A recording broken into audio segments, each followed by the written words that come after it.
what a terrible thing to do, to wreck somebody's meorusetla, to take their mead benches and destroy them. It sounds kind of silly to us, but in order to understand the ramifications of such an action, to go into somebody's mead hall and wreck their mead benches, you have to understand a little bit about the political, economic situation of the Anglo-Saxon culture and the more ancient culture that this poem is referencing.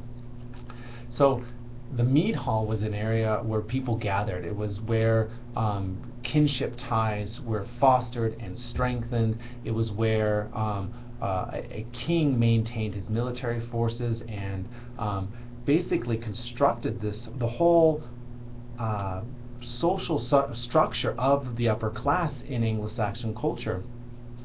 And he did this at the mead bench, basically. This is where boasts were made, this is where treasure was given out, and essentially that was the primary social bargain between a king and his thanes and his warriors. Was basically, you serve me, help me in my military campaigns, keep me safe, and in exchange I will give you treasure.